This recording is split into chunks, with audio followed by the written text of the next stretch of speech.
You're in the session Fostering Entrepreneurship in Your Community, which is part of the Supporting Entrepreneurs Tract.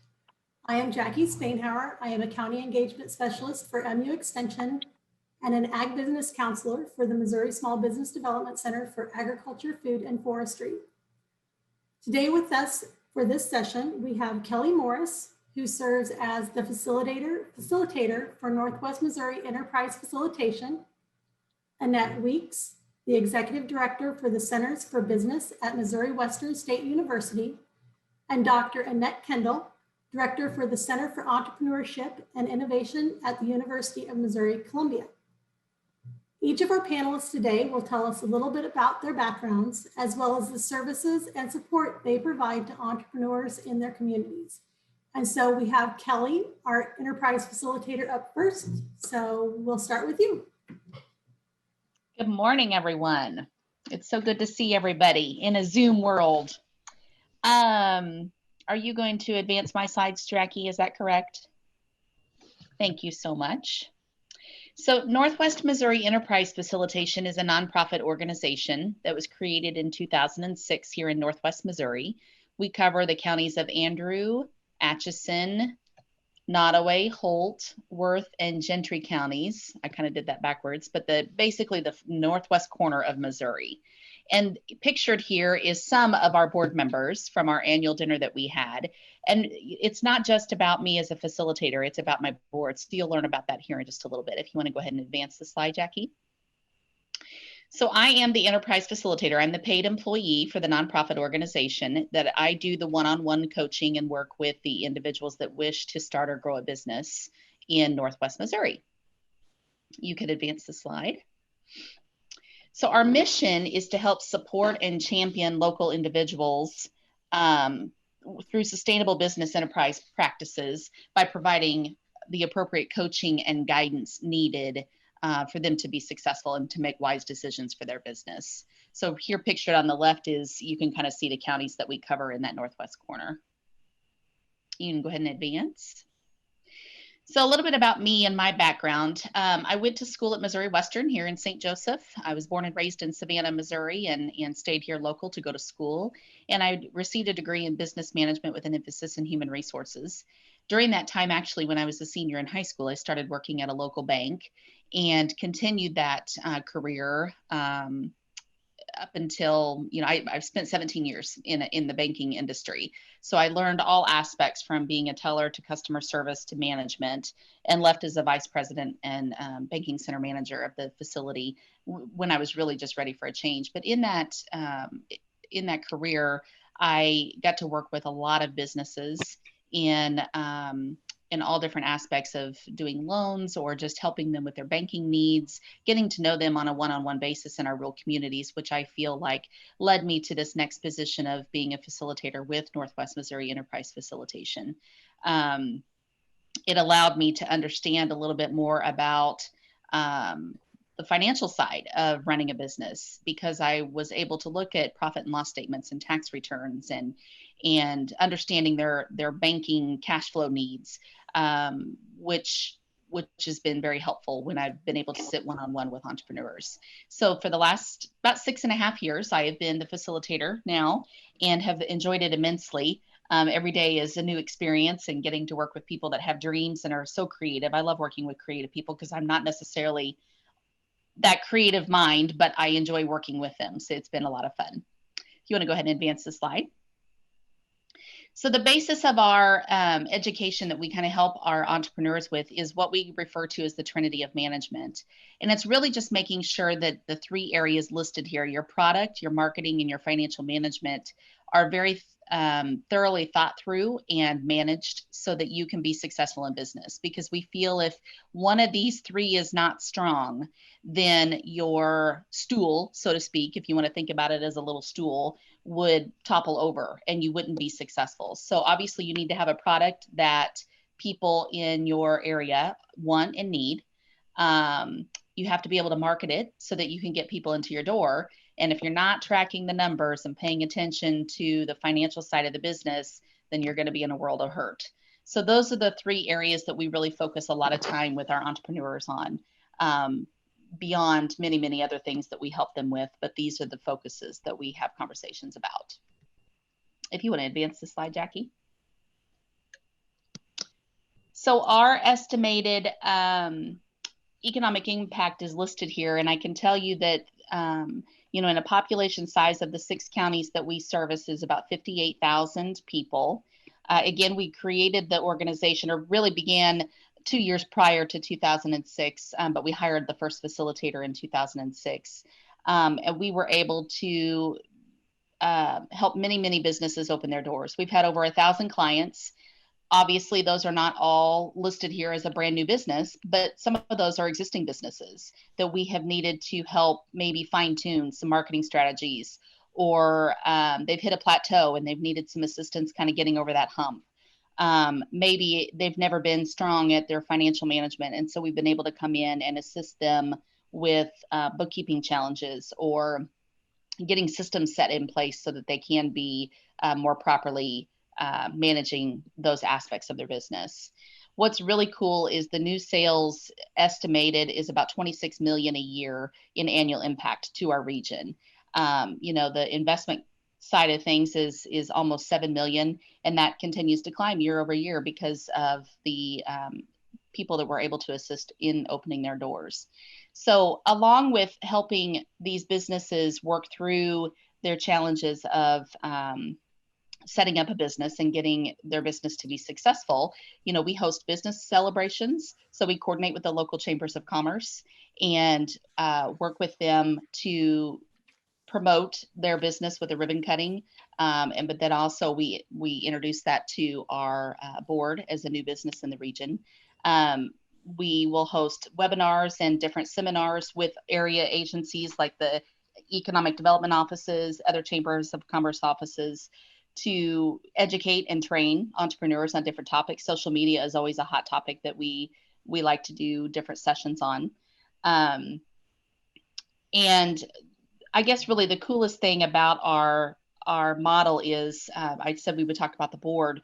The board is my resource. So we have over 70 individuals that serve as board members for enterprise facilitation. And some of you are probably thinking, whoa, that's a lot of people. And it is a lot of people, but they serve as that brainstorming tool for me. So once a month we will get together. And if I have clients with needs, then I take those needs to my board as confidentially as I can to protect the entrepreneur and their ideas. But I share enough of the information with my board so that they can help me brainstorm the options or figure out who we can connect them with that can help them with that challenge or that obstacle that they might be facing. What are the resources out there that maybe we should let them know about so that they can tap into those situations? So the board serves as the eyes and the ears for their community for me. So not only are they giving me feedback on the resources, but they're also introducing me to people in their communities. This is a very grassroots oriented type of organization. We don't do a lot of promotions or advertising, and I don't knock on doors for cold calling. It's all about building relationships and having those connections one-on-one with people. So if people that wish to start or grow a business want to seek out our services, they have to call me, and they initiate that conversation. And as long as they are following through with the homework that we give them, which is testing their passion to see how closely intimate they are to their idea, then I will continue to work with them as long as they need assistance. Some of those relationships, in my years with the organization, I have clients that I still talk to on a regular basis from six and a half years ago.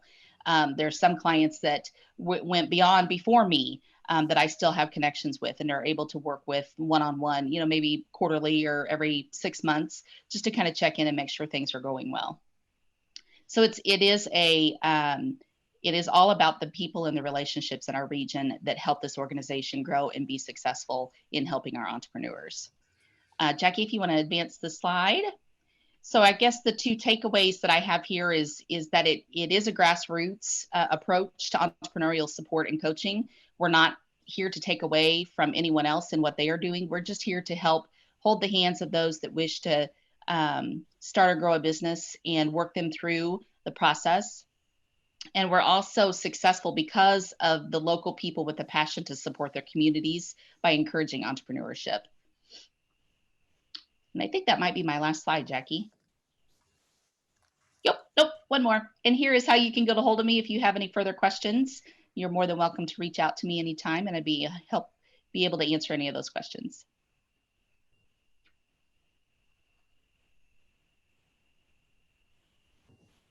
We can't hear you, Jackie. Oh, there we go. All right. Thank you, Kelly. We're going to move to Annette Weeks with Missouri Western State University next. Well, good morning, good afternoon, I guess, from wherever you are. Here it's 11 o'clock in the morning. So I'm Annette Weeks. I'm the director for the Center of Entrepreneurship here at the Craig School of Business. So as a bridge and a clarification, I think it's good for you to know that I was actually the entrepreneur facilitator, Kelly's role, for several years, close to 8 years. Before Kelly. So from that, we built and I came to the Craig School of Business at Missouri Western State University and actually brought that model into an institution for the most part. So Jackie, if you want to forward. So what I do here is through the university as the umbrella, I do the free and confidential consulting as just like Kelly explained to you. I keep the Trinity of business model that she explained in working one-on-one with entrepreneurs. Next. So my background, just to let you know, is I graduated with a teaching degree. So I am a teacher by trade. And when my first set of twins came along, I decided to stay home with them. And then I got pulled into the entrepreneurial world. So I was a business owner for 16 years. So my brother and I built an antique mall and a craft mall that had over 400 dealers. And I managed all of that, as well as a convenience store. So my approach, I really embrace a more practical approach, because I was that entrepreneur for so long. And then I've been 14 years of coaching entrepreneurs now. So within the Craig School of Business, so in bringing the model here, just for you guys to know, so Kelly talked about a facilitation group that's a whole project. They've got the 70-member volunteer board. They cover 6 counties. And so the version that I have done and taken those best practices and adapted them is I brought it within an institution, and I'm an employee of an institution, but still utilizing the facilitation model and helping entrepreneurs. One of our focuses is succession planning. And I know there's a session after this on that. That is a large part of what I do in analyzing a community. You're analyzing your community. It's very important to assist those businesses that have shown success and transfer them to a new owner. I always say one of the people I feel most sorry for are people who come in or talk and they say, I want to be an entrepreneur. And we say, okay, what do you want to do? And they say, I don't know what I want to do. Well, purchasing a business is a easier way to start a business because it's already shown success, and it's easier to get financed sometimes than a startup. So succession planning is a focus. It's so much so that we actually launched a web page where businesses that want to transfer from our community can go on and list their businesses, and we help them transfer. And usually with that, we can arrange for mentoring along with that, as well as owner financing. Another focus that we have here within our community is a downtown focus. So I help a lot with the businesses in our downtown area and trying to revitalize our downtown. Another thing I wanted to mention to you is if you've heard of 1 Million Cup, we actually started a 1 Million Cup here in our community, but we called it Cup of Joe. When we went to launch it, it was a 1 Million Cup, and we were talking to 1 Million Cup, but because we weren't in the same version, we couldn't just do startups. We knew we couldn't sustain it that long term. So we embraced all business owners. If they've been around for 10 years, 20 years, they still benefit from presenting at our Cup of Joe. And we are meeting in person even now, and we have been for a couple months, as well as virtual. And that's been very important for building out our entrepreneurial ecosystem. And then the last thing I'll mention is I've also gone into training other business facilitators. So other communities that's wanting to do this as well, I'm training those facilitators how to embrace this model and utilize it for a single community or a region of communities going together. So here is our economic impact. We started in 2014. So you can see that I've been at this 6 years. From that, we've had 76 new businesses created, 301 jobs, estimated new sales of 22 million, 10 million invested capital. And as Keli mentioned, the important part on that estimated new sales, that's annual. So every year that builds and grows, and over 700 clients served in the 6 years. So, you know, some of the businesses that we help can be such a wide range. And actually that's what's great about having this role. We can go from helping a dog daycare and understanding large dogs, small dogs, grooming benefits, and where revenue streams are, into helping photographers. You know, we know photographers are abundant out there, but in actually helping them analyze where their revenue streams are coming from. I had one photographer come to me and say, I don't want to do weddings. I'm done with weddings. They're bridezillas. I'm never doing a wedding again. And I said, okay, well, let's analyze how much money that brings into your company, your business. And so in analyzing it, it was over 50% of the income. And I said, okay, so you can let that brides go, but where are you going to make up that revenue stream? And so we worked the numbers and figured it all out. And by the end, she said, okay, so I'm understanding I need to embrace the income from weddings and learn to really like the brides. And so it's many things like that. As Keli said, for what we do, it's relationship based. So, you know, entrepreneurs, we find all the time, they will say that, that they don't have anyone to talk to. So it's such a relief for them to have someone to talk their business through, to ask questions.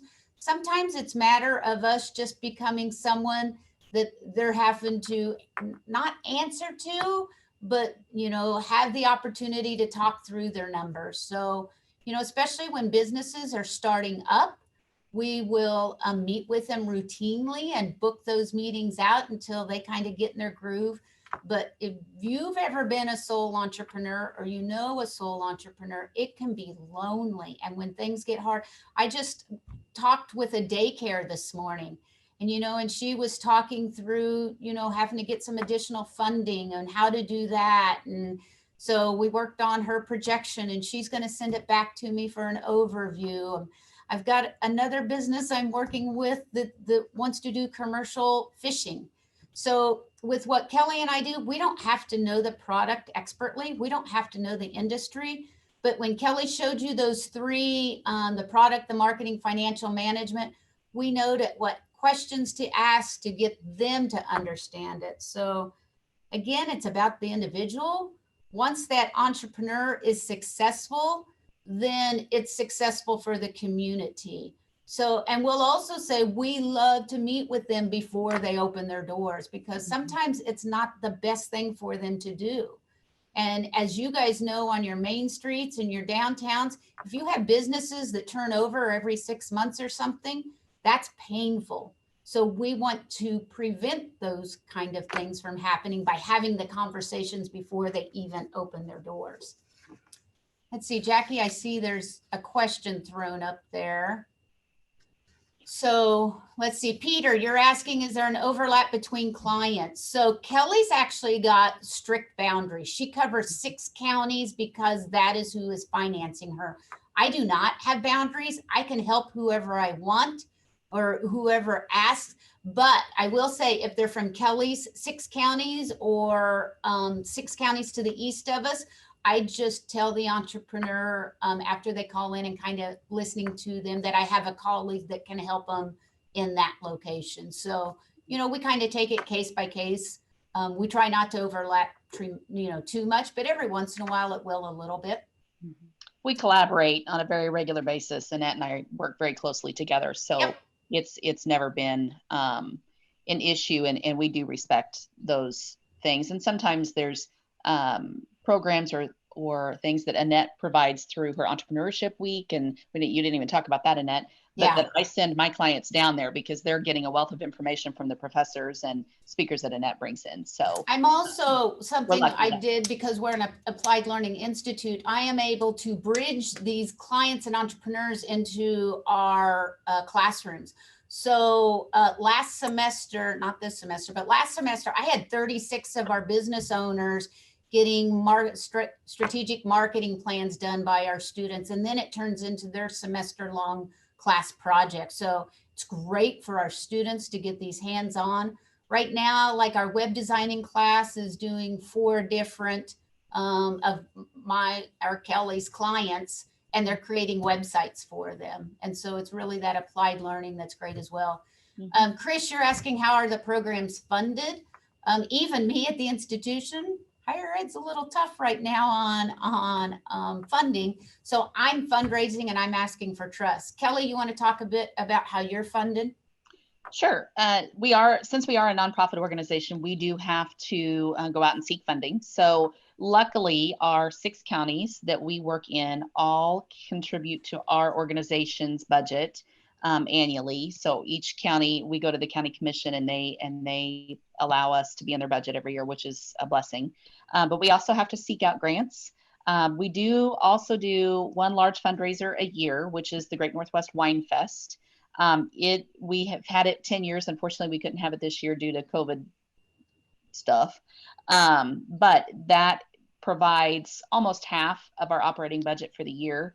That large fundraising event does. We were very fortunate to have a Wine Fest coordinator that created that along with volunteers from our board, which made that a very sustainable fundraising event for us. But yeah, we go out and we seek funding options all the time, different grants that we can apply for. Yep. Okay. So in wrap up to mine, I just want to state, build your entrepreneurial ecosystem. That's something I've worked hard on within our community. Who are your partners in the entrepreneurial ecosystem? We actually meet fairly regular. And then one-on-one coaching. So we have found, instead of having large workshops, that type stuff, it's just getting out and doing the one-on-one coaching, building the relationships. So that's what we do.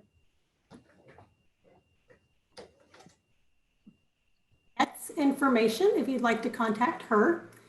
And we will move on to our final panelist today, Dr. Annette Kendall with the University of Missouri. And you are up. Great, thanks Jackie, and thanks Annette and Keli for your presentation. So I'm going to backtrack a little bit, and in my presentation here, I'm going to very quickly go really fast through one of the fundamental reasons why the programs and approaches that both Annette Weeks and Keli take and what they're doing works, and their relevance in rural communities. So we can go to the next slide, please, Jackie. So a few years ago, I think it was 2014, 2012, I was in Europe and seeing some rural towns were thriving. And coming from New Zealand, you might have been able to pick up on my accent already. The question that was keeping me up at night, I'm a bit of a nerd, so this question was, why do some rural towns thrive and some die? So what is the secret sauce? Why are some just doing good guns and others are dying? Next slide, please, Jackie. So I did this, a little bit about me. Yeah, so I never graduated high school, but I have a PhD in Ag and Applied Economics, and I don't have an undergraduate degree. That's a long story. I'm now the director for Centre for Entrepreneurship and Innovation in the Trulas College of Business, having come over here in 2015 from New Zealand. But my background in New Zealand was working in rural economic development through entrepreneur entrepreneurship. Yes, and it is true. I have no friends, no hobbies, and no soul. All right, next slide. So to answer this question, okay, so I embarked on this case study because I lived in a small rural town in New Zealand, 5,000 people, not small on some standards in the US, but still small. And these are problems experienced in rural towns across the globe, right? We were heavily dependent on primary industry, declining population growth. Yeah, people were leaving, aging workforce, limited resources. And there was research that was telling us that, you know, rural entrepreneurs in general tend to build smaller firms, generate lower incomes. They tend to be typically low educated, and they tend to view new business and change in general with skepticism, right? So this is the research. Okay, next slide. And we're saying that rural regions with strong economies, they have a strong relationship with educational institutions. These are the things that they do well. They create institutions that forge regional partnerships. So some, like what Annette and Keli were talking about, what they're doing, steady investments in knowledge and training, and they think regionally. All right, next slide. So those are the things we already knew when I looked at you know, studies of rural regions, but still didn't kind of answer the question really. So I looked at New Zealand, population 6,000, sorry. It was, yeah, 4th slowest growing district in New Zealand, low median income. Only 43% of school leavers went on to higher education. And 37 no formal qualifications. They were working longer hours for less money. Okay, next slide. And what I found was, I went around all a group of self-employed individuals, and these were all young people, and interviewed them. And what I found was, yeah, they did have this, I'm sorry for all these academic terms, but presence of entrepreneurial human capital. They knew a bit about starting a business, but they didn't know a whole lot. And it goes to what Keli was talking about with the product, the marketing, the finance, right? They knew one aspect, but were struggling through some of the others. But the big thing was that they didn't have this supportive social network, and the whole culture within the town wasn't that supportive of entrepreneurship and holistically. So, as long as you set up a business that's to do with farming and you're from the right family, and we know who you are, and you don't set up another fruit and veggie shop because we already have one of those. We don't need one in competition with Joe here, who's had his business for years. You know, that's okay. But we're not really going to support you if you want to set up a tattoo shop in this small town or anything that's out of what we deem to be acceptable. So there was this absence of, the entrepreneurs were working in isolation. They didn't have anyone around them like, that's cool, you should do that, to act as a sounding board or even help them validate their ideas. So they were all keeping it to themselves. They were all in the closet, as it were. Next slide, please. And the organizations that were, you know, kind of helping, well, deemed themselves as helping entrepreneurship, helping economic growth in this town. So people at the bank, the Chamber of Commerce, the local power company, the district council, unwittingly, they didn't realize, but their efforts were focused on attracting outside talent to the region, right? So sending this message that, you know, the people here, we don't believe you've got good ideas. We're going to bring in some outside people to save this town. And they knew that there was this kind of like, kind of culture within the town as, oh, you don't want to go into entrepreneurship. You don't want to set up your own business. There's no money in Dannyburg. Just get a job, get a safe job at the accountants, right?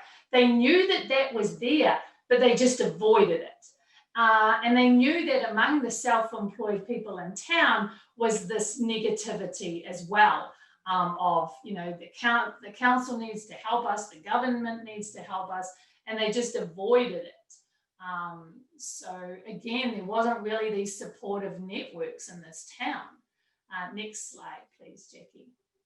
So in the case of Dannyburg, and I could talk about this for hours, but really what was inhibiting entrepreneurship in this small town was the social capital. People were giving advice to don't risk it, don't set up that business, there's no money.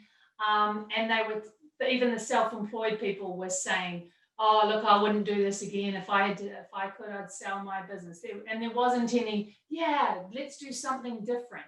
It was, who are you and what are you going to set up? Oh, we already have one of those, right? Next slide, please.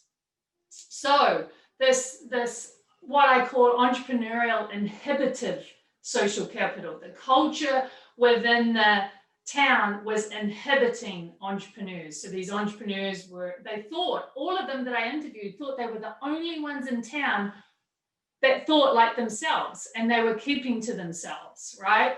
So they didn't realize that there were others in that town who thought exactly like them. Even two guys in the same social group had never spoke about their entrepreneurial ambition because they were just tired of hearing this, that'll never work. And economic hardship. So anybody whose business wasn't doing well was explained away by, well, it's the government or anything. There was this distrust of outsiders. You had to be from the right family. You had to be, one of the in-group to start up a business. Next slide, please. There's good things about this town too. I make it sound like a terrible place, but, there's good things. So my proposition is here that in a rural community where there's just an absence of entrepreneurial growth, that positive social capital, a culture within that town that allows creativity and innovation and, whatever business you want to set up, what is it you want to do? How can we help you do that? It's even more relevant than the skills, right? It's even more relevant than high-speed internet or any kind of other infrastructure, right? You can have the quickest internet possible, but if you haven't got a culture within that town that's supportive of entrepreneurship, then it doesn't matter, right? And the other thing in rural towns, and I know, we all know this already, relationships are massively important. And so we see that where there's national services where, entrepreneurs or business people can ring these numbers or get advice, etc., they don't access them. Rural people don't want some fancy person coming from the city to tell me how to run my business, right? So they want, if someone's going to help them with their business, they want it to be somebody they know and trust, that's not going to judge them, tell them what they should do. So exactly Keli and Annette Weeks' approach. Next slide, please. So this is just I believe these last just in case I was running out of time, but here's what we find, that rural business owners, they depend primarily on the advice of friends and relatives, right? Rather than experts, even when it's free.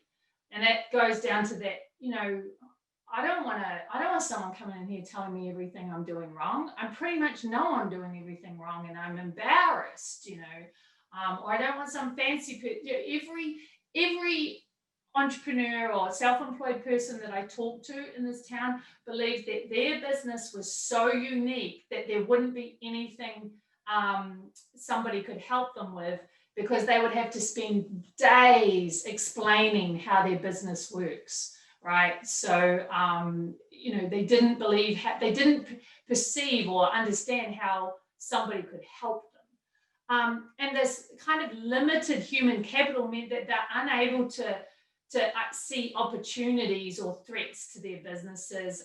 And lots of times they're unable to articulate what's going wrong in their business. So plenty of companies I've worked for and small businesses I've worked with where they've thought the problem was X and it turned out to be something else, right?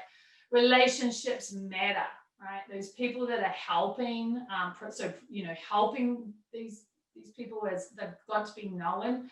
A grassroots approach led by individuals possessing strong human and social capital is best. And that goes to, again, what Keli and Annette have been saying.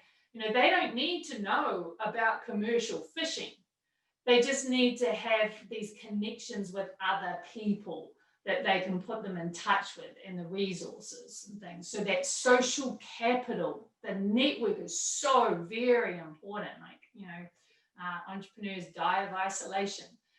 Next slide, please. These are my recommendations for rural communities. And I don't want to read this, right? I mean, if you want to get the slides from Jackie later, I don't want to belabor this point. So I just want to leave you with a story. So if we go to the next slide, because also I think that, you know, there's plenty of recommendations contained within Annette and Keli's presentations, definitely. This is a shameless plug for the centre. You can follow us at CDI Mizzou. And the next slide, I think, has my contact details on it. Yeah.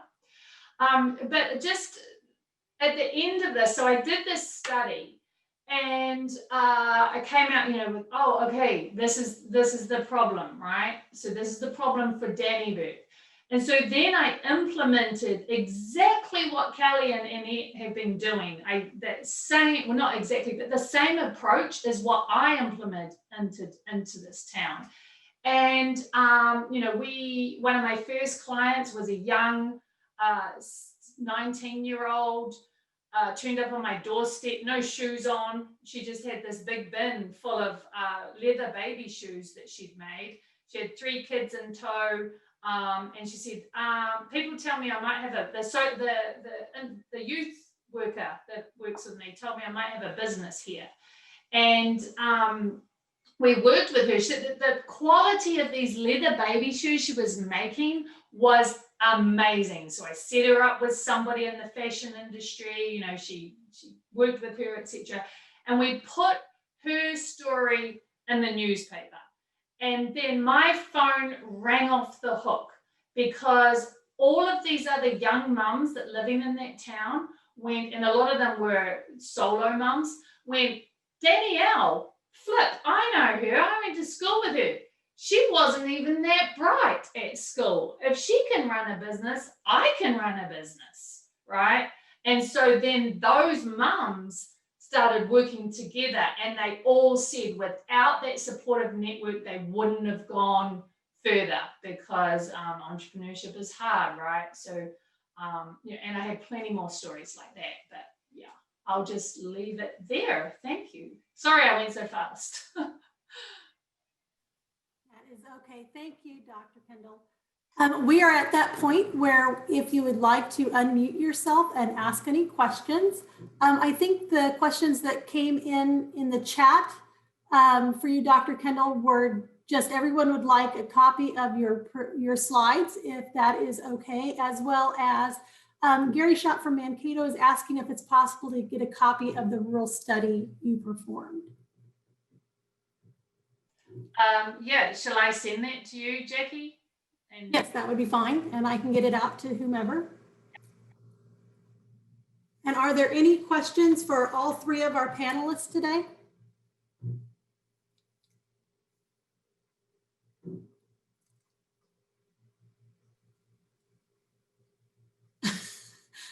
So Annette Kendall, someone would like to know what you eat for breakfast every day.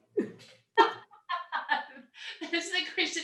Now, there's a method in my madness, because it frees up cognitive space in your brain to make other decisions, right? I need my brain for creativity. So I have rolled oats, blueberries, cranberries, almonds, wheat, something seeds, some other kind of seeds that make me feel healthy, and Greek yogurt, all in one big bowl. So that's what I've had every year for 5 years, unless we go away, and then my day is really upset. And we have another question. What is different from rural New Zealand and rural Missouri? You know, not much, really, actually. So my conversations that I've had, before I went to the business school, I was in ag business.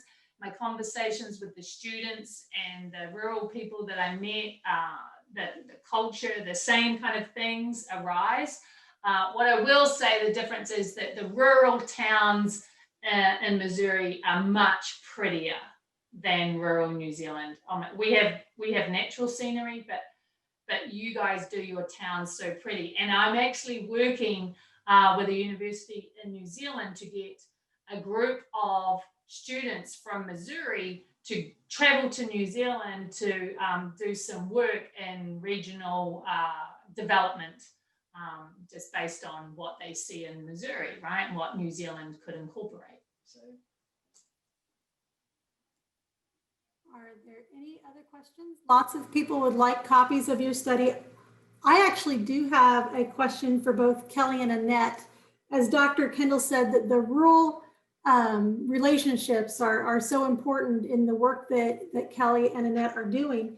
Can you tell us a little bit about the composition of your boards? Who serves on those boards that facilitate Northwest Enterprise Facilitation and the work you do, Annette, at Missouri Western? I'll go first and then I'll toss it to Keli. That's a little bit bigger than for her. So my board, I have a 14-member board by being here. And for me, that consists of entrepreneurs, a wide variety, because we do brainstorming, as Keli will talk about with her larger board. But I don't need to fundraise as much, so I don't need as larger board, and I don't need the outreaches into as many communities as Keli. But still, the board is very important because that's the people who's volunteering to go help them. I have one member on my board who brought the McDonald's to our community, so he is great at slicing and dicing. He's almost savant about understanding numbers of a business. And so you just really look for some of those expertise that can help. So Keli, you want to talk more about yours? So out of the 6 counties that I cover, we've got board members from each of the counties. That way each community is represented when we are talking about our clients. You know, we've got retired teachers, we've got bankers, we have attorneys, retired judges, we have, gosh, a wide variety. And that variety is good. Entrepreneurs are on our board as well. But the variety is what makes the brainstorming very, very insightful and helpful to our entrepreneurs. So we look for people, you know, like right now, I would love to have somebody in real estate join our board and another attorney, because the one that we have on there is retired and he doesn't want to practice anymore. So he's not able to help with our entrepreneurs as much. You know, there's restaurant owners, and we've got an entertainment industry person that's on our board. So yeah, it's just a wide variety to make the brainstorming interesting and helpful. So we have another question that came in for Dr. Kendall from Crystal Golnick. How important do you feel entrepreneurship ecosystem building is to overall comprehensive community development? Vitally important, because, you know, and this is just what I'm saying, right? I'm one person, but the efforts of small communities or rural communities to say, we need a big, huge company to come here and supply hundreds of jobs and then we'll be fine. The difference between people in your community working factory jobs, which they may not like, compared to being able to feed themselves and their family by doing something it is that they love to do. And Keli and Annette will know that this comes from Ernesto Ciroli. You know, that contributes to mental health, domestic well-being, you know, empowerment. The children, those 3 children of Danielle, the young mum, you know, they're now growing up with a mum who is self-employed and an entrepreneur.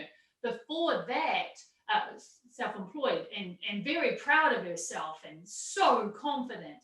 And before that, you know, Danielle was looking at a life of just being on the benefit. raising these kids because she didn't have any skills. She didn't even graduate high school. So she said, oh, well, I'll just be a stay-at-home mom.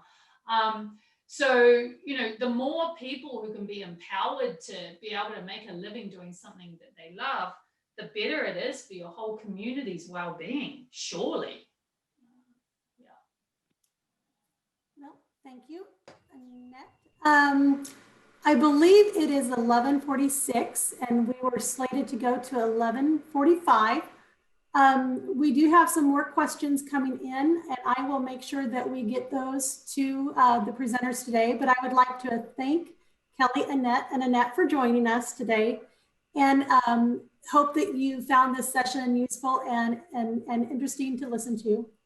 And we would ask that you do join us at the 30-minute session interactive conversation so that we can discuss what we've learned a little bit more today at the end of the conference sessions this afternoon.